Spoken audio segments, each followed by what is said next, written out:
Ce mois de mars consacré aux femmes n'a pas été de tout repos à la mairie d'Edea Premier. Après que le maire Jacques Yetembote et ses adjoints aient été invités par des associations de femmes au premier rang desquelles celle des femmes Bassa d'Edea dénommée Ngwehangon Bassa il y a quelques mois lors de la clôture de ses activités, cette début d'année a été particulière à la mairie d'Edea Premier. Lors de la présentation des vœux de nouvel an 2018 à l'exécutif communal, la présence massive des associations a été remarquable, notamment le réseau des associations féminines de l'arrondissement d'Edea Premier, l'association des femmes météo et l'association caritative des femmes musulmanes. Pour cette occasion, elles ont adressé des mots de gratitude, d'encouragement et de reconnaissance pour les réalisations faites dans la ville d'Edea Premier par le maire et ses adjoints. Dans la même mouvance, quelque temps seulement après la célébration de la 33e édition de la Journée internationale de la femme à la commune d'arrondissement d'Edea Premier et après leur passage très remarqué à la place des fêtes d'Edea, lors du défilé marquant la dite célébration,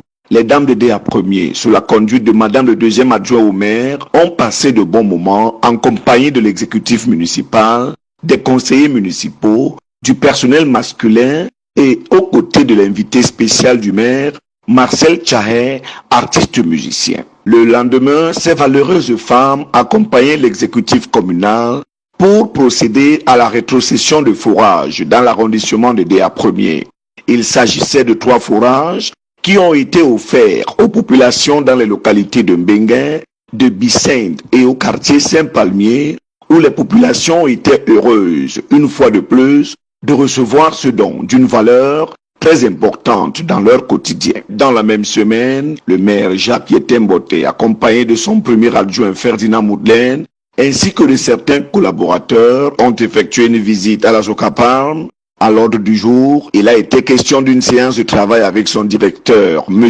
Giorgio Capelliti, suivi d'une descente de reconnaissance dans le village V2.